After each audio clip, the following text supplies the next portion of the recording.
Bem-vindos ao Da Capa à Contra Capa, no arranque de mais uma temporada e no arranque de mais um ano letivo. Impõe-se um debate sobre o sistema educativo, como lidar, por exemplo, com a falta de professores, que políticas poderão reforçar os recursos e as aprendizagens na educação. Há algumas perguntas que partem do ensaio Economia da Educação, um olhar sobre o sistema de ensino português, com o autor deste livro, Pedro Freitas, investigador da Nova SPE, e entra também nesta conversa, à distância, de forma remota, Miguel Herdade. Ele é diretor associado do Ambition Institute em Londres, cidade onde é governador de uma escola primária pública. Pode eventualmente explicar-nos também o que faz, neste momento, ligado à educação, também no Reino Unido. De que rumo precisa a educação em Portugal é o mote para o primeiro Da Capa à Contra Capa da temporada.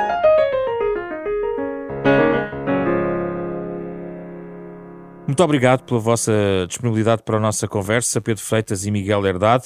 O Miguel está à distância. Vamos começar pelo autor do livro. Pedro, há aqui uma questão de base que é quase uma provocação. No livro, olhando para opções políticas, para políticas de educação, a verdade é que logo à cabeça nós constatamos que há uma limitação daquilo que as políticas podem fazer, porque há outros fatores que se sobrepõem ao nível, pelo menos, dos resultados que nós temos, como a intervenção familiar e outras. Afinal, qual é o peso das políticas públicas? Olá a todos, olá José Pedro e olá Miguel. Sim, isso é admitido no livro logo ao início. Aliás, o livro tem um principal objetivo que é trazer alguma luz sobre o que é a economia da educação, porque às vezes às vezes as pessoas ouvem a economia da educação e parece que nós estamos a olhar para orçamentos de escolas ou estamos apenas a querer ter uma política economicista em relação às escolas, quando não é de tudo isso. É uma área dentro da economia que pretende informar melhor exatamente as políticas públicas, porque as políticas públicas dependem de escolhas. E essas escolhas devem ser informadas e baseadas na evidência que nós temos. E devem precisamente porque o espaço que existe às políticas públicas muitas vezes não é tanto como nós pensamos. E há um capítulo do livro que fala exatamente sobre isso, que é, eu às vezes digo esta frase, que é um dos fatores um bocadinho deprimentes de ser economista de educação, é perceber sempre que a família pesa muito. E a família é algo que nós podemos influenciar por outras políticas sociais e é algo que poderá mudar mais a longo prazo, mas é algo que não conseguimos mudar com as políticas públicas de curto prazo. Por isso mesmo, dentro do universo das políticas, e portanto, havendo esta condicionante grande à partida, que espaço é que existe às políticas públicas hoje e às políticas na escola para influenciar os resultados dos alunos? Se apoiarmos nas políticas públicas mais as famílias, teremos resultados na educação. Do outro lado? Teremos, sim. Eu diria o seguinte: a família pesa muito no desenvolvimento dos alunos e esse é um fator muito condicionante. E muitas vezes à escola há um papel reduzido, digamos assim. E o que o ensaio claramente tenta mostrar é que se há este espaço mais limitado à escola, então todas as políticas que nós fazemos dentro da escola têm que ser particularmente bem escolhidas. E tudo o que nós fazemos dentro da escola tem que ser particularmente eficaz ou informado, digamos assim, que é para poder influenciar a margem que existe.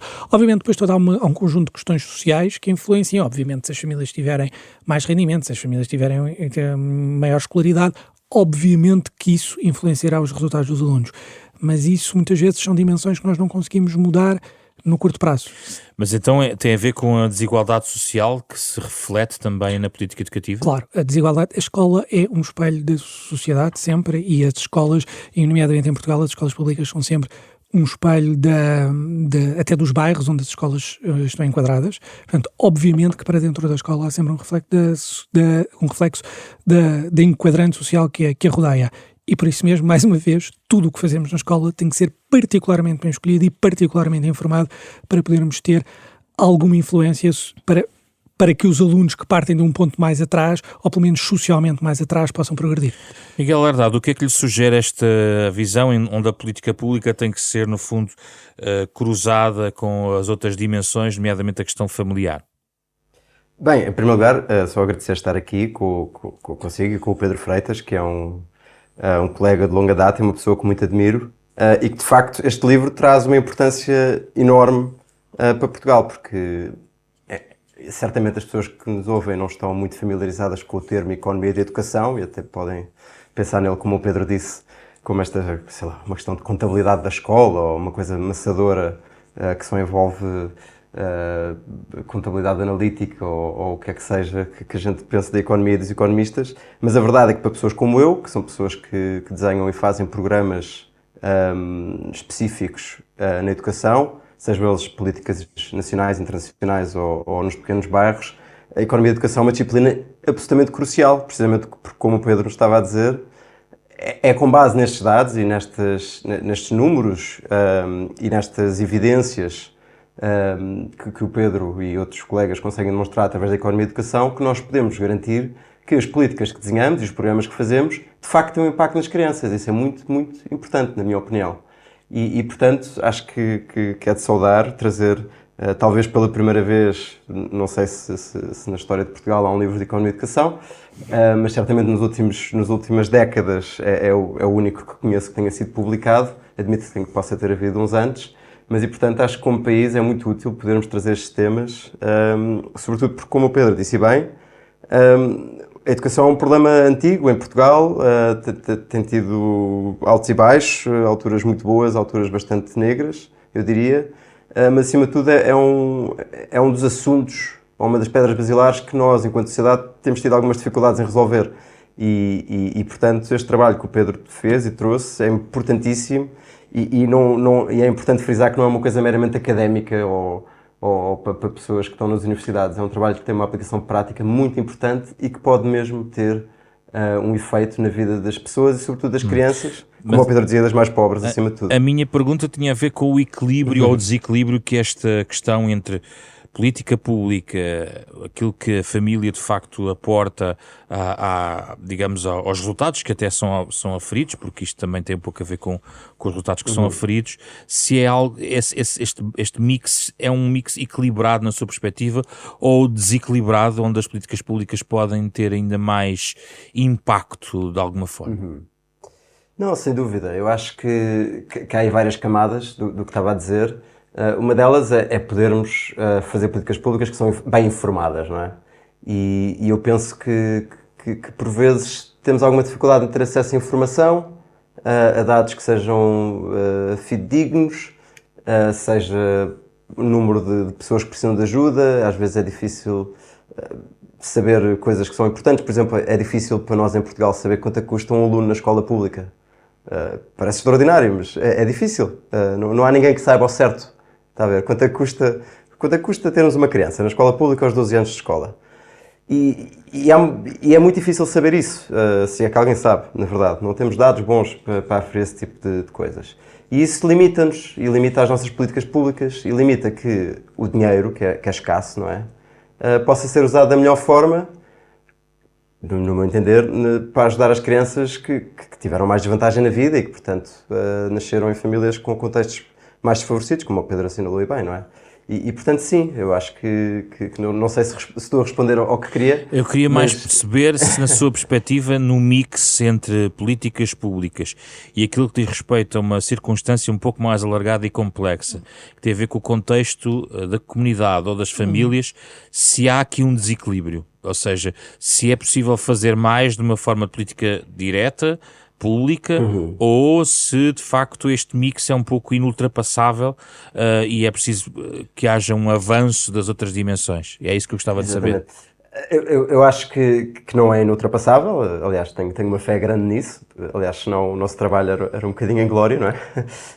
Eu acho e se calhar para enquadrar melhor a minha resposta, o que eu estava a tentar dizer é que nós, para desvendar esse gap, não é, que há entre as políticas públicas e todas essas dificuldades à volta, precisamos deste tipo de informações. Eu acho mesmo que é possível nós termos melhores políticas públicas, e o Pedro no livro fala de uma data delas, para colmatar estas dificuldades, estas desigualdades que as crianças cheguem quando se sentam à escola, não é?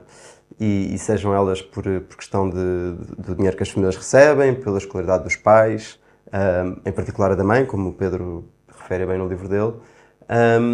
É possível nós desenharmos as coisas melhor e com melhor retorno ao investimento para combater essas falhas da sociedade, que são falhas que nós temos todos, temos enquanto país, uns países mais que outros, certamente.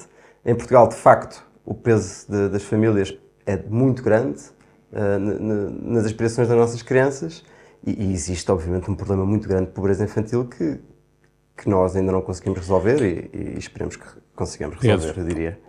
Eu acrescentava aqui uma coisa, que é, ou seja, não há, muitas vezes às vezes perguntam-me qual é que é a reforma que o sistema de ensino precisa. Eu acho que não há uma bala de prata para resolver o Mas problema. há várias, não há?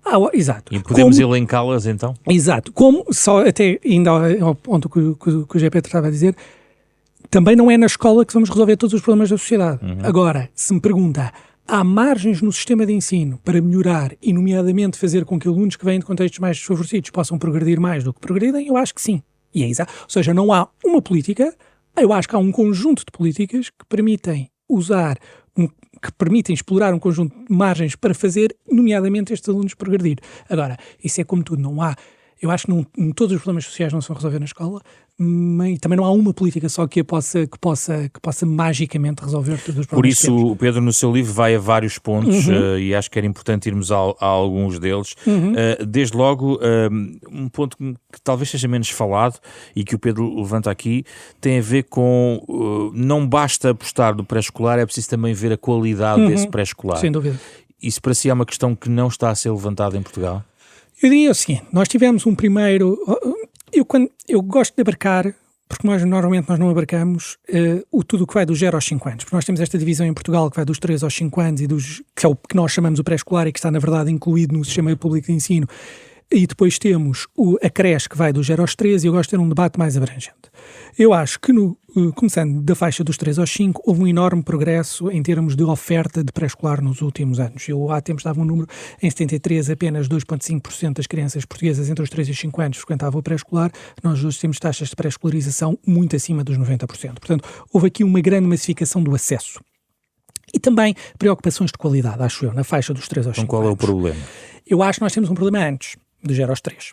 Porque do 0 aos 3 eu acho que tem havido uma tentativa de massificar a oferta, sendo que hoje nós temos ainda uma capacidade instalada que é cerca de 5, ou seja, a capacidade instalada só chega no máximo a 50% das crianças que estão na faixa etária dos 0 aos 3, ou seja, nós temos falta de lugares de creche e quem tem famílias e crianças desta faixa etária reconhecerá este problema. Mas depois eu acho que nós continuamos a olhar para a creche como uma oferta assistencialista. Aliás, isso verifica-se porque a creche nem sequer está incluída no Ministério da Educação, faz parte do Ministério da Segurança Social, e eu acho que a creche não é aquele sítio onde nós colocamos as crianças quando queremos ir e quando vamos trabalhar e eles ficam lá enquanto estamos a trabalhar e depois não vamos lá buscar-los ao fim do dia. A creche é de facto essencial para o desenvolvimento não só cognitivo destas crianças, mas também de uma série de outras competências emocionais, não cognitivas, comportamentais, etc. E por isso eu acho que era muito importante que nós olhássemos para a qualidade pedagógica que nós temos a oferecer nas creches. Mas porque não está a ser bem avaliado ou nem sequer está a ser avaliado? Nós nem sequer sabemos muito bem. Aliás, eu acho que no livro cito uma frase de um relatório que saiu do Conselho Nacional de Educação de 2018. Já lá vão uns anos. E, entretanto, eu acho que isso não mudou. Nós não temos uma informação clara sobre a qualidade pedagógica que está a ser oferecida nas creches. Eu sei que agora vai sair uma atualização das orientações pedagógicas para a creche, mas eu acho que, para além destas orientações pedagógicas, termos uma maior certeza sobre a formação do pessoal que temos neste tipo de oferta e termos a possibilidade de fazer uma melhor aferição da qualidade, que não fazemos. Acho que era muito importante, porque cá está, porque a creche não é uma oferta existencialista. A creche tem um projeto pedagógico próprio que faz parte do desenvolvimento da criança e por isso deve ser aferida como tal. A que se liga uma outra questão, porque a creche foi vista também primeiro como um conjunto de paredes, cimento, e depois vêm os recursos humanos, que eu penso que está também na sua questão. Mas, se chegarmos a outro ponto do livro, onde o Pedro sublinha, a partir de casos norte-americanos, que não basta meter dinheiro nas infraestruturas, porque isso só por si não melhora os resultados. Já estou a falar num sistema, uma visão alargada do sistema de ensino. Ainda é outra questão, ou seja, há uma preocupação que, na sua opinião, é insuficiente ainda com a avaliação da qualidade daquilo que é a prestação, digamos, do serviço educativo e não apenas e só das condições da sala de aula, que também sabemos que tem problemas. Eu falo disso no livro, eu acho que, e eu aqui repartiria até, porque acho que não é a mesma coisa para diferentes níveis de ensino.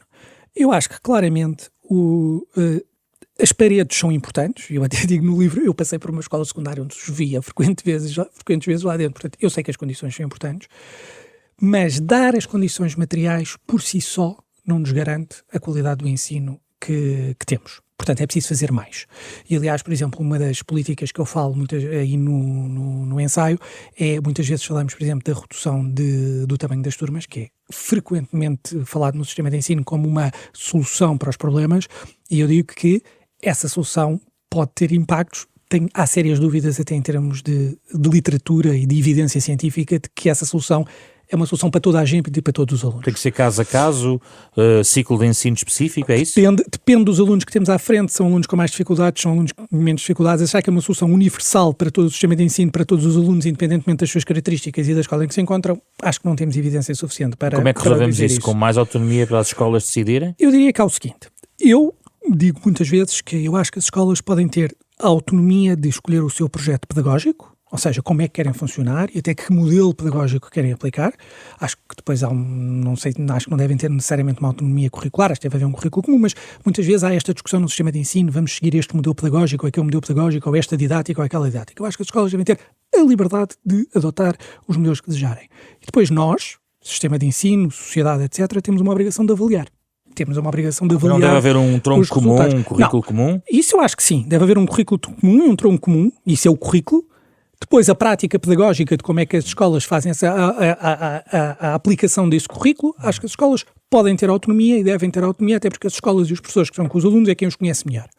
Mas depois acho que esta autonomia tem que ser avaliada. Ou seja, nós podemos dar autonomia, mas depois temos que avaliar os resultados desta autonomia. Eu acho que em Portugal muitas vezes nós não temos esta combinação, porque eu acho que hoje em dia nós podíamos ter instrumentos melhores de avaliação das aprendizagens dos nossos alunos, sobretudo antes do 9º ano, e depois também temos uma autonomia, aliás eu falo disso, que é uma autonomia que fica ali a meio caminho, não é? Ou seja, porque é uma autonomia muito limitada, muitas vezes até pelos próprios recursos que as escolas têm, e, portanto, não é uma autonomia completa, e depois também não conseguimos avaliar, sobretudo antes do 9º ano, acho eu, neste momento, como é que esta progressão de aprendizagem está a ser feita. Gostava de ouvir o Miguel Herdade sobre este tópico da questão da autonomia e face àquilo que, para além das infraestruturas, compete à escola, do ponto de vista de como pedagogicamente executa esses currículos. Qual é a sua perspectiva, Miguel? Bom, eu trago uma perspectiva daqui do norte da Europa, se calhar, de Inglaterra, que é um paradigma bastante diferente, eu diria, em relação a isso. Eu acho que o que o Pedro disse é muito importante, porque é muito preciso ter noção de que a escola só consegue ir tão longe, não é? E de facto, o peso que as famílias trazem, a pobreza e tudo isso, vai ter um impacto muito grande. Isso está demonstrado nos resultados das crianças. E depois, o que é mesmo interessante é, olhando nessa coisa que é a escola, não é? O que é que faz mais e menos diferença? Eu acho que o Pedro fala disso muito bem no seu ensaio e a evidência é muito interessante nesse aspecto, não é? Para conseguirmos perceber se é de facto, por exemplo, o número de alunos por turma, a história das paredes, etc. E o que vemos, e se calhar era uma coisa que tínhamos de falar a seguir, é que a coisa mais importante dentro da escola que temos são os professores. Não há nada mais importante dentro da escola do que os professores, para os resultados dos alunos. E para além disso, há uma série de outras coisas que de facto podem ter um impacto. A autonomia das escolas é uma das mais interessantes. E o Pedro traça um paralelismo interessante entre ensino público e ensino privado ao longo do seu livro, o que também é curioso. Mas de facto o que nós vemos em Portugal é que temos uma série de coisas que, do ponto de vista internacional, são um bocadinho estranhas até. Por exemplo, Por exemplo, a colocação de professores é uma coisa esquisita. É incomum. Eu não estou a dizer isto, não estou a julgar a ideia. Estou a dizer que eu não conheço mais nenhum país que o faça assim. Esta ideia de termos algures no Ministério da Educação alguém, que neste caso é um grupo grande de pessoas, aliás, um conjunto de computadores grandes, que aloca os professores a determinadas escolas, é um bocadinho estranho e incomum. Por curiosidade, qual é o regime que no Reino Unido se aplica, para as pessoas perceberem? É o regime mais comum, que é as escolas contratam os professores que querem. E isto dá o quê? Dá que eu posso contratar os professores que se adequam mais ao meu projeto de escola, não é? Ou seja, eu quero um professor com aquelas características, é um professor que eu sei que se vai dar bem com o resto do corpo docente, é um professor que, por exemplo, já lá dá aulas há uns anos e os alunos gostam, e os pais gostam, e os outros professores gostam, e eu quero que ele se mantenha na escola. E, portanto, funciona como um mercado normal, de trabalho normal. Pagando diferentes salários a diferentes professores? Bom, isso aí já é um detalhe mais interessante. Não tem de ser assim necessariamente, os salários podem ser tabulados. Mas se é um mercado? Não, cá em princípio há algum espaço para oferecer diferentes salários, até porque em Inglaterra acontece uma coisa que para Portugal seria bastante bizarra, mas que é metade das escolas públicas inglesas são geridas por privados, o que é uma coisa da qual nós estamos bastante longe, até do ponto de vista mental, não é? E portanto, há muito mais oportunidade para o fazer. E repare, essa questão de oferecer diferentes salários a diferentes pessoas é particularmente interessante, porque, na verdade, alguns dos problemas que nós temos são precisamente ligados, por exemplo, à falta de atratividade da profissão, não é? Não há gente suficiente a querer ser professor. E, para além disso, há diferentes sítios que têm mais ou menos falta de professores. Nós sabemos, e o Pedro estudou isso com muito detalhe, aliás. Há sítios em Portugal onde há mais falta do que outros, e há disciplinas onde há mais falta do que outras. Porquê? Vou-lhe dar um exemplo. Veja um professor de matemática. Uma pessoa licenciada em matemática, hoje em dia no mercado de trabalho normal, há imensas empresas que o querem contratar, não é? Ou informática, há imensas empresas que pagam salários altíssimos para contratar professores de informática e de matemática. É muito difícil a escola pública, se não tiver o mínimo de flexibilidade e autonomia para concorrer com esses salários altos, é difícil atrair o talento que é necessário às escolas e que, aliás, que as nossas crianças merecem. As nossas crianças merecem o melhor talento que o país tem para lhes dar, não é? E, portanto, eu acho que há uma discussão que é difícil de se ter, é uma discussão muito complexa, na verdade, tem vários problemas, como o Pedro disse bem, não há soluções mágicas, não há balas de prata, não é por agora pagar uns salários milionários às pessoas que vamos resolver todos os problemas da escola. Sim. Não é isso.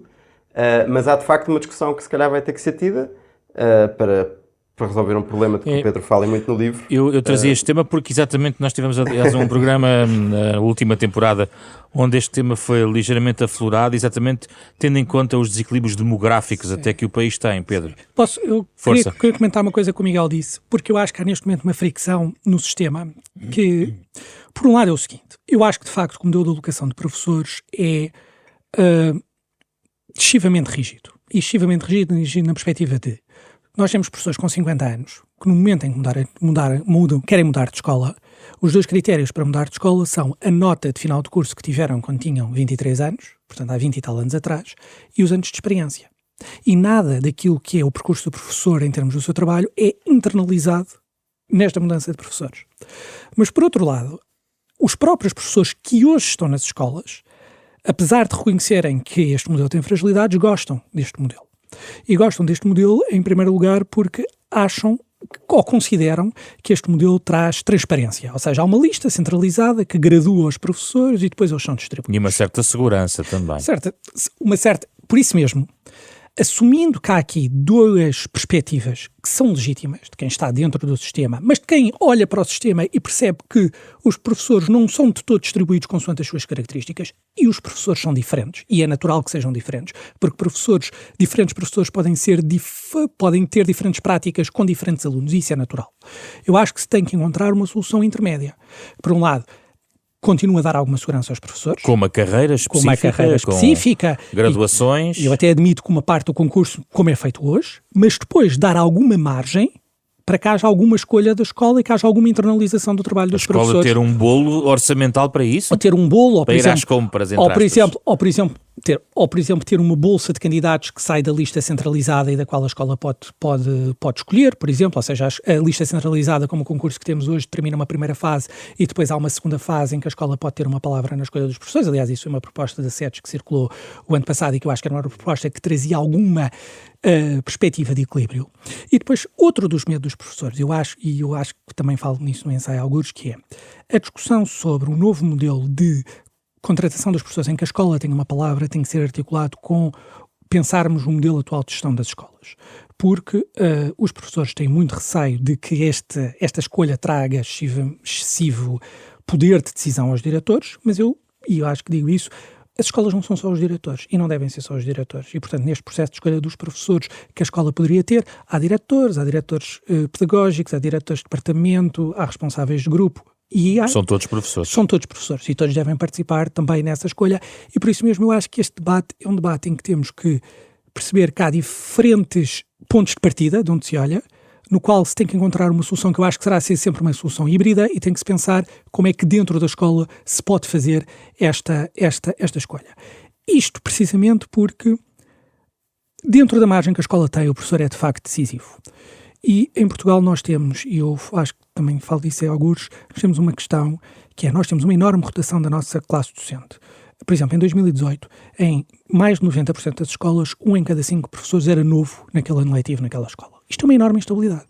E onde é que é maior esta rotação? Nas escolas que têm maior concentração de alunos com ação social escolar e menor concentração de mães com formação superior. Ou seja, são as escolas socialmente mais frágeis. Em tecidos económicos mais vulneráveis. Claro, mas isso é normal. Mas isso são os próprios professores a reagir ao sistema que existe. Mas se a política pública não tem o direito e dever de corrigir isso de alguma forma? Mas o que é que nós temos hoje de mecanismo de alocação aos professores? Eu, se for um professor, e se for alocado à melhor escola pública do centro de Lisboa, ou se for alocado à escola mais complicada de periferia, na minha carreira, é totalmente indiferente. Então qual é que é o incentivo para o professor ir para a escola mais difícil e manter-se na escola mais difícil? Nenhum. Portanto, o que nós observamos é o resultado de um modelo que existe. Tem que haver um incentivo na sua perspectiva? Claro, e por isso mesmo é que eu acho que na discussão que nós inevitavelmente vamos ter que ter sobre a contratação de professores nos próximos anos, porque nós temos falta de professores hoje. É bom ter consciência que isto não é um problema para amanhã. Nós, neste momento, temos um sério problema de falta de professores.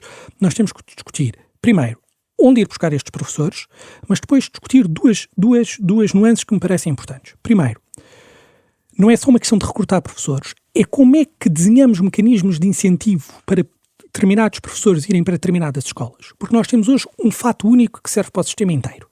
E nós não podemos acreditar que é o mesmo recrutar um professor para Lisboa do que é recrutar um professor para Bragança ou para Viseu. Porque, obviamente, os custos associados para este professor não são os mesmos. E, da mesma forma, não podemos tratar escolas que estão em contextos diferentes como se fossem iguais. Portanto, nós temos que encontrar dentro do sistema uma capacidade de ter uma flexibilidade de perceber que temos que criar incentivos para os professores serem atraídos para contextos que são mais difíceis a atrair professores. E nós não podemos ter uma solução única para um país que é muito diverso e para escolas públicas que são muito diversas elas próprias. Miguel Herdade, se é necessário recrutar estes cerca de 34.500 professores na próxima década, como está bem explicado no livro de Pedro Freitas, a questão que se coloca não é só uma questão salarial, porque do ponto de vista social, ser professor em Portugal tem passado por uma grande degradação até da própria imagem, por contraponto àquilo que ambos estão aqui a dizer, sobre o papel central do professor na própria sociedade, na verdade. Como é que isto se desembrulha, entre aspas? Pois é, olha, tem toda a razão. É trágico, porque como dizia bem, é que, sabe o que é? Ter um grande professor pode ser um fator de muita diferença na nossa vida. Os estudos, e o Pedro cita esses estudos, os estudos demonstram que a diferença entre ter um professor muito eficaz ou menos eficaz vai ter um impacto nas escolhas que eu vou ter na minha vida e até na quantidade de dinheiro que eu ganho quando sou adulto. Está a ver? E isto é muito importante, porque quer dizer que darmos a todas as crianças um grande professor é uma coisa ótima para o país. É uma coisa que pode quebrar a pobreza das crianças, pode quebrar ciclos de desigualdade ao longo do país. E, portanto, é uma solução ótima que nós todos, enquanto sociedade, podemos ter para resolver todos estes problemas graves que Portugal tem a nível de desigualdade. Agora, de facto, houve este problema que falhámos porque, como o Pedro dizia bem, há falta de professores hoje nas escolas. Não é? E é um problema que já era adivinhável, por assim dizer, ou seja, nós já sabíamos há algum tempo que este problema se ia suceder. Chegámos a um ponto de ruptura, é isso, Miguel Herdade? Sim. Aliás, há mais de 10 anos que nós provavelmente podíamos adivinhar que isto ia acontecer. O que acontece é que, de facto, é um tema muito complicado. Há muitos professores que já são mais velhos e estão nas carreiras e têm determinadas expectativas que são expectativas válidas, porque foram essas expectativas que de facto lhes deram quando entraram na profissão docente, mas são expectativas que claramente não são boas o suficiente para atrair pessoas novas. Miguel, o que está, no fundo, eu penso que ambos estão um pouco a apelar a uma certa flexibilidade em vários pontos que de facto colide com algumas das questões centrais com os professores. Eu não estou a falar das mais recentes, mas lembro-me, há uns anos, uma grande polémica sobre a própria avaliação do desempenho dos professores e uma certa rigidez no fundo, na forma como todo esse debate se procedia, não era? É verdade, mas eu acho que o próprio momento que nós vivemos é uma oportunidade. Porque nós vamos ter nos próximos 10 anos metade dos corpos docentes das escolas a mudarem. Portanto, quem vai chegar de novo. Portanto, eu acho que isto é um dos pontos de tensão e acho que é um dos pontos de tensão que não é só uma questão de salários? Não é só uma questão de salários. Eu acho, por exemplo, vou dar aqui um dado que nós olhámos há tempos e que era particularmente curioso. Houve um inquérito feito por uma fundação internacional que perguntava aos professores como é que a sociedade os via, em vários países. E Portugal era dos países em que os professores mais achavam que a sociedade os via de forma negativa. E depois perguntou-se a várias pessoas da sociedade, a uma amostra representativa. E Portugal era um dos países onde a sociedade melhor via os professores. E o diferencial entre a visão a visão que os professores acham que a sociedade tem deles e a visão que de facto a sociedade tem deles era a maior de todos os países analisados. Ou seja, há aqui uma questão quase, os professores até são mais valorizados pela sociedade do que aquilo que os próprios professores depois reconhecem. Aliás, eu digo que, claramente, eu acho que não há aqui uma questão apenas salarial, há aqui uma questão de reconhecimento. Mas eu acho que há aqui, mais uma vez, uma fricção. Eu acho que há um conjunto de professores grande que está neste momento no final da carreira e que passou a ter por um período complicado do ponto de vista salarial, de progressão na carreira, etc.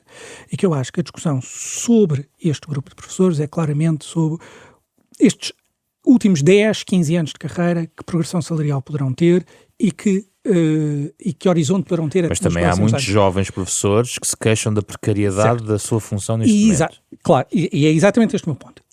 Mas eu acho que esta é a discussão para os professores que estão hoje na carreira. Depois há um conjunto de pessoas vasta que está a entrar na carreira ou que quer entrar na carreira e que encontra todos aqueles problemas que nós estávamos a elencar. Eu vou elencar aqui 3. Primeiro, qual é que é o meu incentivo para ir para uma zona como Lisboa quando o meu salário ao início de carreira tem dificuldade em ser competitivo para ir para este tipo de localizações? Não consegue pagar sequer a habitação. Por exemplo, qual é que é o meu incentivo para ir para uma escola com contexto social muito mais desfavorável, uma vez que isso não me ajuda minimamente ou não há nenhum incentivo para ir para estas circunstâncias?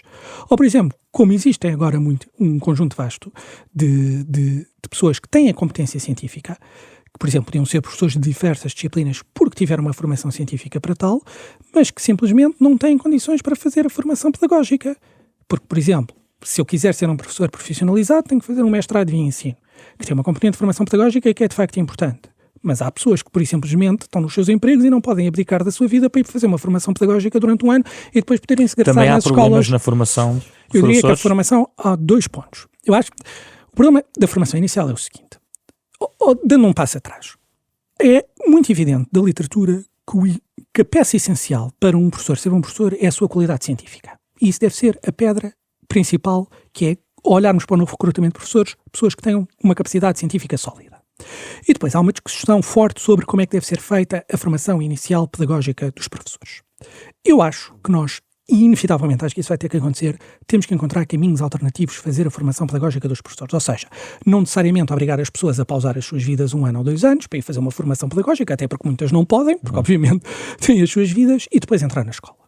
Primeiro, eu acho que isto não é possível porque nós vamos precisar destas pessoas que até estão dispostas a ir para as escolas. E depois, eu cito alguns casos no ensaio, há modelos alternativos de formação pedagógica em que os professores muitas vezes já estão na escola e que mostram que as aprendizagens que os alunos fazem com estes professores é semelhante àquelas que fazem daqueles alunos que fazem aprendizagens com professores que seguem pelas vias de formação normal.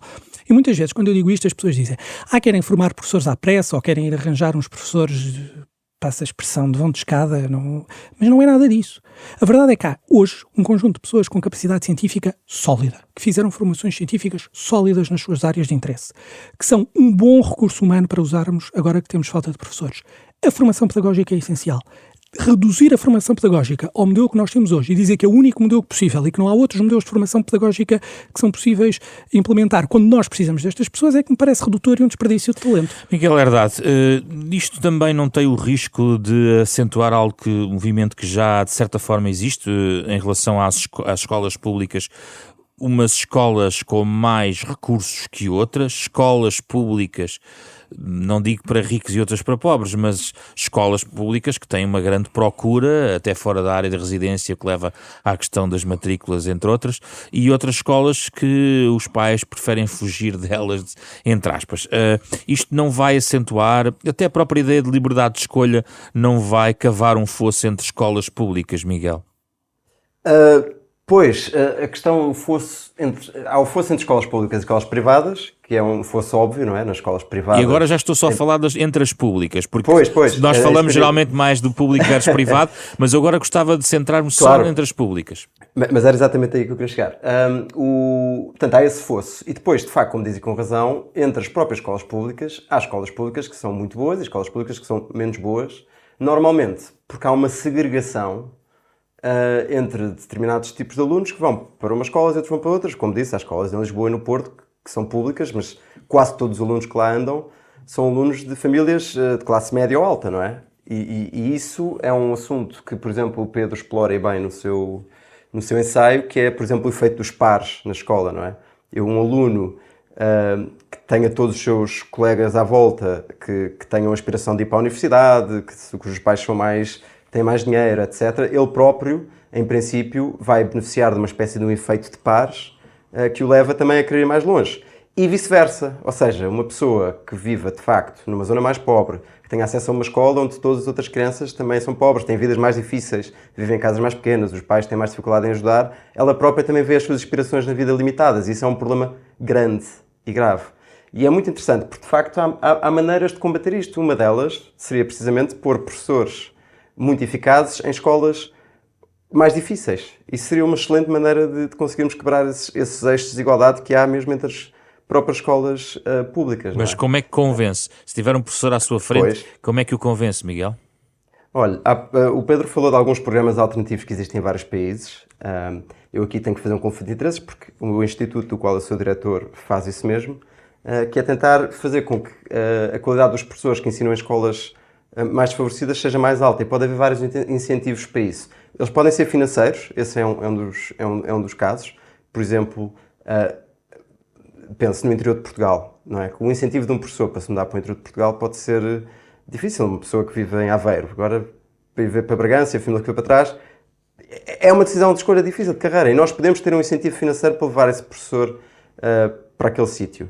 Mas, de facto, nem só de incentivos financeiros faz a escola, infelizmente. Há um tema que é muito importante e que se tem falado, mas que os professores portugueses são dos professores que têm mais stress da Europa, mais níveis de ansiedade mais altos, e isso é um problema que, de facto, conseguimos resolver eliminando burocracia nas escolas e facilitando a vida dos professores para que eles tenham as ferramentas para fazer aquilo que sabem fazer melhor, que é dar aulas, em vez de estar a resolver problemas de comportamento dos alunos, papelada para trás e para a frente, a recuperação dos alunos que têm mais dificuldades, etc, etc. E nós conseguirmos fazer com que este mecanismo de escola garanta às crianças mais pobres os professores melhores é uma boa maneira de conseguirmos fazê-lo. Há outros mecanismos que são conhecidos de outros países. Por exemplo, na Inglaterra há um mecanismo muito interessante que eles chamam Pupil Premium, que no fundo é um bónus ou uma subvenção do aluno, e que basicamente o que faz é que as escolas mais pobres em Inglaterra recebem um financiamento extra por cada aluno pobre que tenham.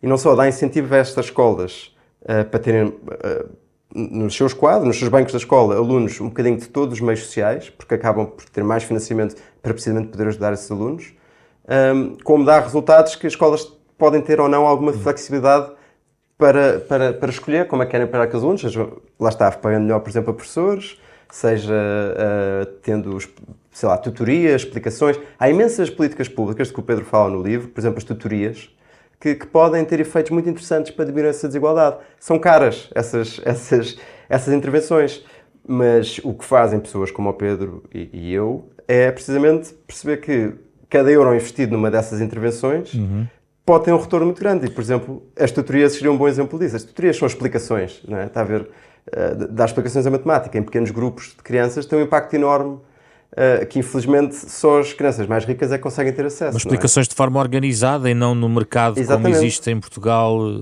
sem algum controle? É isso? Exatamente. Não, quer dizer, eu acho que...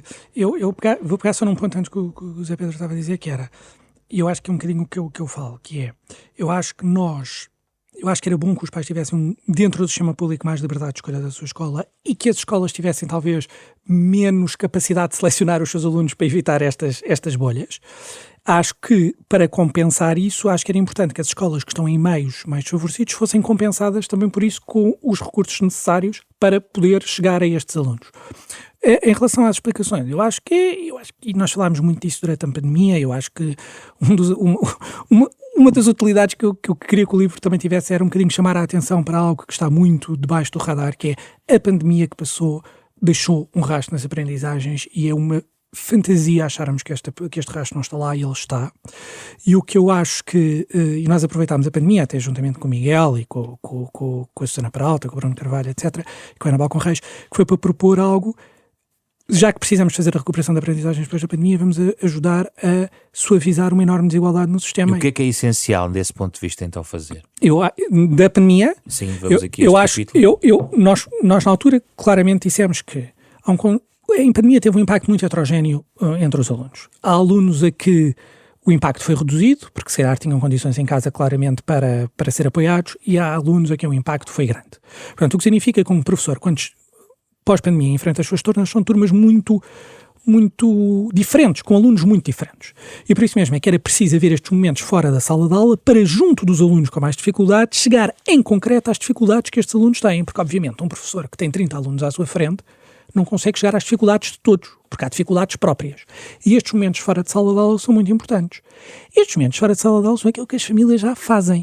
O que é que as famílias que podem fazem quando os seus alunos começam a ter fragilidades nos seus resultados?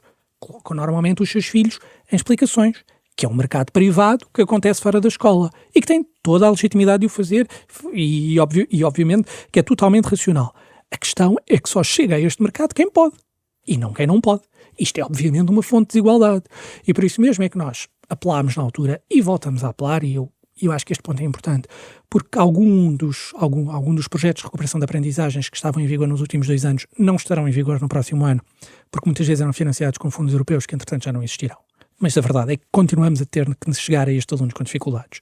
Eu acho que esta forma de tentar trazer um apoio individualizado para dentro da escola, que fora da sala de aula consiga chegar às necessidades próprias dos alunos, era uma forma, 1, de combater os efeitos pós-pandemia, 2, de amenizar uma enorme desigualdade que há no sistema, que é o acesso a explicações privadas. Para acelerar, porque há aqui muitos tópicos que já não vamos ter temas, vou fazer este exercício, que é perguntar algumas coisas ao Pedro e depois o Miguel comenta e vamos tentar ser breves. Porque há um ponto que ficou aqui da nossa conversa anterior relacionado com que acho que, aliás, citando o livro, o Pedro escreve: devemos nos interrogar se atualmente a escola pública está a atrair alunos de todas as classes sociais.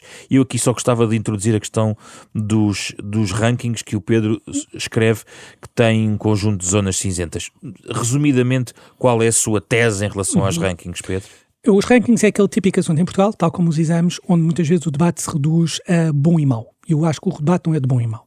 Os rankings são mecanismos imperfeitos. São, porque deviam internalizar mais o contexto onde as escolas operam e internalizam talvez menos do que deviam, sendo que houve um progresso nos últimos anos dos rankings. Já há rankings não só absolutos, mas condicionados ao contexto onde as escolas estão. E 2, porque muitas vezes nós lemos os rankings como listas ordenadas, e isso não faz muito sentido, porque honestamente nós olhamos, por exemplo, para as primeiras escolas nos rankings, elas têm todas médias que são basicamente iguais. E portanto, antes olhámos para como uma lista de 1 a 100, se calhar fazia olhar para grupos de escolas que têm resultados semelhantes. Agora, os rankings são uma informação. E esta informação é importante. E esta informação é importante porque nos ajuda a perceber qual é que tem sido a evolução do sistema. Mas sobrevalorizada por alguns agentes. Os pais valorizam, por exemplo. Mas esse é o meu ponto. Quando a informação é pública para todos. Ou seja, e todos têm acesso a essa informação. Quando a informação não é pública, só alguns é que vão ter a informação. E qual é que são esses alguns? São aqueles mais escolarizados, que têm uma melhor percepção do sistema, que compreendem melhor a dinâmica do sistema. Portanto, eu acho que a informação ser pública é muito importante. Há forma de melhorar como esta informação é comunicada, não tenho dúvidas, e eu digo isso aí. Acho que o contrafactual de não haver rankings de todo é pior. E, aliás, eu digo aí uma métrica que me parece relevante. Eu não tenho, aliás, eu faço questão de dizer isso no livro, não tenho nenhum viés para a escola privada, e mais, eu tenho sérias dúvidas de mecanismos de financiamento de escolas privadas com parcerias públicas, etc. Mas, se nós olharmos para a evolução dos rankings nos últimos anos, desde que eles existem, quando os rankings começaram a ser divulgados, nos primeiros 50 lugares dos rankings no final do ensino secundário havia metade escolas públicas e metade escolas privadas. Ou seja, o ponto de partida era muito semelhante. Nos últimos rankings nós encontramos 6, 7 escolas públicas no top 50 de resultados. E podemos dizer, as escolas públicas enfrentam questões próprias, é verdade, mas esta evolução não nos deve ser irrelevante, porque significa que há algo que muda na composição social das escolas públicas. E a escola pública só funciona se estiver todos os estratos sociais lá dentro. Porquê? Porque se houver um filho de uma mãe menos escolarizada que tem menos capacidade de exigir à escola o que a escola deve dar ao seu filho, e estiver uma mãe altamente escolarizada que exige, a mãe altamente escolarizada, quando exige para si, mas também acaba por exigir para o filho dos outros. Rapidamente, Miguel, a sua perspectiva sobre os rankings, temos que ser breves agora nesta parte. Concordo com o Pedro, acho que por vezes há uma certa tentação de comparar o incomparável, porque muitas vezes os rankings o que espelham é que há escolas, quer dizer, quase que fazem uma seriação de escolas de ricos para escolas para pobres, e muitas vezes, como o Pedro explicou aí bem, quer dizer, estamos a fazer rankings de coisas que são incomparáveis. As escolas têm médias de 17 com as escolas que têm média de 16.9, quer dizer, é imaterial, é irrelevante, não é? Mas acima de tudo é muito importante ter noção que mais informação é positivo, desde que seja bem enquadrada, como o Pedro está a fazer agora e bem, penso eu, até porque nos permite dizer ou perceber que de facto tem havido um problema na escola pública que se calhar não é tão boa como costumava ter sido, e isso permite-nos talvez pôr os meios para atingir o FIC, a tornar-se a escola pública melhor, porque sem escola pública não temos um sistema de ensino que funcione para todos, que é o mais importante. Pedro, outra questão que tem um pouco a ver também com problemas que temos de continuidade políticas, que eventualmente pode ser um problema que o Pedro também pode eventualmente identificar, mas a questão da retenção e as aprendizagens dos alunos, que é outra parte que dedica aqui o livro. Também gostava de ouvir isso no essencial, qual é a sua opinião sobre este tópico? Eu diria o seguinte, a retenção, há pouca evidência que a retenção por si seja um mecanismo que ajuda a progredir as aprendizagens. Ou seja, não é reter o aluno por si que nós temos evidência científica de que isso fará a diferença. Aliás, há estudos em Portugal para isso. O que eu acho que nós falhamos é o seguinte. Quando se retém um aluno, ou quando se passa um aluno com dificuldades, e isso muitas vezes acontece no sistema, significa que não é para ignorar no ano seguinte o que aconteceu atrás. Significa que este aluno tem que ter um apoio grande de proximidade. E isso vai de novo ao ponto que eu estava a falar há bocado até sobre a pandemia. Eu acho que para estes alunos, onde o nosso sistema ainda falha é quando revelam fragilidades, ou quando passam com dificuldades, ou quando são retidos, no ano seguinte, muitas vezes, as escolas não têm os meios para, de forma intensiva e localizada, chegar às dificuldades destes alunos. E por isso mesmo reter não é um benefício por si, mas retendo ou não retendo é preciso chegar às dificuldades deste aluno. Eu acho que muitas vezes isso não acontece por própria falta de recursos. Há outro modelo possível, Miguel? Haverá. Há sempre modelos melhores, até porque o nosso modelo, uma das coisas que eu penso que o Pedro relata, é que o nível de retenção varia muito de escolas para escolas e até por diferentes zonas do país. Ou seja, há zonas do país onde se chumba mais do que outras, não é, Pedro? Sim. E o que é interessante, não é? Tentar perceber porquê, se é porque de facto refletem uma população que tem mais dificuldades ou se é só se é outra questão qualquer, não sabemos, de preconceito dos alunos, dos professores para com determinados alunos, e isso é interessante tentar perceber de que forma é que isso pode ou não espelhar uma realidade ou se é meramente aleatório, não é?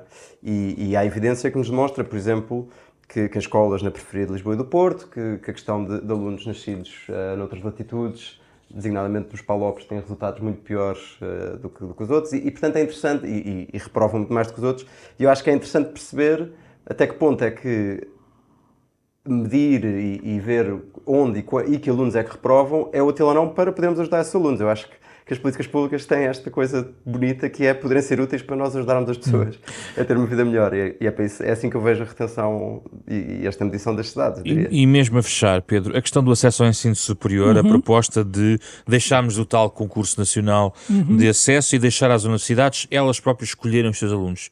Porquê esta medida e se não tem alguns riscos? Mas, aliás, eu digo os riscos da medida, porque eu não sou exatamente favorável a essa medida. Primeiro, eu acho que aconteceria como existem em muitos países, que isso seria externalizado, porque acho que muitas vezes as faculdades e as universidades, quando olham para o perfil dos alunos, querem uma métrica que os permita comparar todos, portanto externalizariam um exame qualquer, como existe noutros países, em que há empresas até que fazem exames que depois são usados para o acesso ao ensino superior. Eu levanto essa questão porque muitas vezes no debate sobre o ensino secundário se diz o seguinte: as escolas, o ensino secundário está muito talhado para a preparação para o ensino superior e isso diminui a margem pedagógica das escolas. Eu reconheço isso. Agora eu pergunto-me, se nós deixássemos a escolha às universidades, essa pressão sobre as escolas secundárias diminuiria? Não. Os alunos que estão no ensino secundário, nos cursos científico-humanísticos, o principal objetivo é entrar nas universidades. Portanto, querem se preparar para entrar na universidade. Portanto, exigiriam igualmente às escolas e aos professores que os preparassem para entrar na universidade. Então o que é que mudaria? Se não fosse para o exame. Eu devo dizer que eu não desgosto do modelo que nós temos. Acho que o modelo que nós temos tem fragilidades, claro que sim, mas acho que o modelo que nós temos é um modelo que junta uma preparação feita no secundário para a faculdade, que eu acho que faz parte do que o secundário deve fazer. Acho que é um modelo transparente, e acho que isso é bom, porque toda a gente sabe que é um modelo transparente, porque é uma lista em que aloca os alunos às universidades.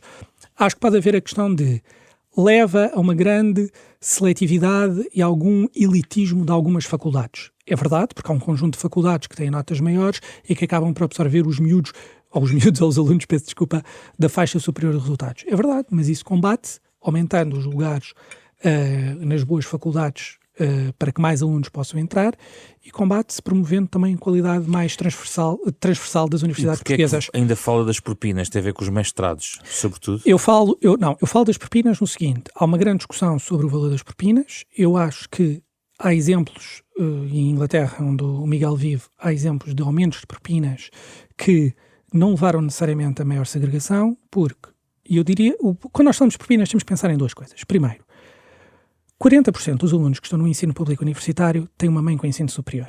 A média na escola pública portuguesa no ensino básico é 20%. O que significa que quem está a chegar ao superior é ainda uma faixa escolhida da população, no sentido que é uma faixa mais privilegiada. Quando nós falamos de aumentar propinas, eu acho que este debate tem que existir em conjunto com a questão das bolsas. Porque eu acho que é possível haver propinas, e acho que estas propinas podem existir e devem existir, mas devem ser complementadas com um forte mecanismo de bolsas e de ajuda aos alunos. E este debate tem que estar sempre em parelha. E, sobretudo, quando falamos de bolsas, não é bolsas apenas para as propinas. É bolsas para o conjunto de despesas que os alunos têm. E isto para dizer que dizer a frase vamos reduzir propinas para tornar o acesso ao ensino superior mais igualitário é uma falácia, na minha opinião. Porque nós podemos estar a reduzir propinas, mas como a entrada na faculdade depende do sucesso escolar que aconteceu nos anos seguintes, e o sucesso escolar dos anos seguintes depende muito da origem social, podemos estar a baixar propinas apenas para uma faixa social mais privilegiada que consegue ter melhores notas e chegar à faculdade no final do secundário. Só faltou falar aqui do ensino profissional, já não vou ter tempo, mas gostava de ouvir o Miguel sobre esta questão do ensino superior e das propinas, porque o exemplo inglês é levantado pelo Pedro no seu livro. Claro, eu tenho uma visão semelhante à do Pedro, diria-se que até um bocadinho mais radical, muito com essa noção de que a maioria dos alunos que nascem em famílias pobres não consegue chegar ao ensino superior. O nosso sistema de ensino é muito desigual. E, portanto, quer dizer que o sistema de ensino que nós temos é um sistema de ensino que é caro para as crianças pobres e é muito barato para as crianças ricas, que são a maioria das pessoas que lá vão, não é? E a evidência, o que nos demonstra nos outros países, é que, de facto, por exemplo, na Irlanda e no Equador e até noutros países onde se decidiram abolir as propinas, por causa dessa desigualdade já existia, o que se percebeu foi que propinas mais baixas iam beneficiar os alunos mais ricos, que são os que conseguem ir para a universidade. Isso é de uma enorme injustiça, não é? E, portanto, eu concordo com o Pedro. Acho que se fala muito das propinas, que de facto são um entrave, porque são caras e as famílias pobres não têm dinheiro para pagar todas essas propinas, mas muitas vezes a barreira para ir para a universidade é a pobreza no nascimento e, mesmo os que conseguem acabar o 12º com boas notas, é muitas vezes sair do sítio onde vivem para ir para Lisboa ou para o Porto, onde estão as universidades, pagar a casa, pagar a comida, pagar os transportes, etc. E isso é que devia ser financiado através de um mecanismo de bolsas e de empréstimos student loans muito generosos e muito robustos, que podem levar estas pessoas que não tiveram sorte na vida, como por exemplo eu tive, a chegarem à universidade, independentemente do dinheiro que os pais tenham para lhes pagar esses custos. E isso é que era muito interessante pensarmos um bocadinho dessa forma de que, ok, como é que conseguimos dar mais dinheiro a quem mais precisa para conseguir ir para o ensino superior e com isso quebrar as barreiras da desigualdade que a escola nos dá. Eu acho que isso era uma discussão muito interessante. É um pouco, para além do elevador social que possa estar ou não estragado, é preciso uns escadotes pelo caminho, não é? Não, mas esse é um bom ponto, porque há um bocadinho esta ilusão de que, neste debate do acesso ao ensino superior é muito comum, que os problemas se resolvem no 12º ano só baixando propinas ou mudando o mecanismo de acesso. Isso não é verdade. Os resultados dos alunos no 12º ano é a construção ao longo de todo o percurso escolar, e por isso mesmo mais vale irmos pondo escadotes ao longo do percurso escolar para eles lá chegarem. Muito obrigado, Pedro Freitas e Miguel Herdade. Foi uma boa conversa sobre o sistema de ensino português a propósito deste ensaio Economia da Educação do Pedro Freitas, o nosso convidado aqui à conversa com Miguel Herdade de forma remota. Este programa, da Capa Contra Capa, é uma parceria da Renascença com a Fundação Francisco Manuel dos Santos. Pode ouvir este debate na íntegra na versão digital em podcast. O genérico original do programa é do pianista Mário Lajinha. Esta semana o programa foi feito por Carlos Schmidt, André Peralta, Ana Marta Domingos e José Pedro Frazão. Na próxima semana vamos voltar a falar de outro livro acabado de editar pela Fundação Francisco Manuel dos Santos.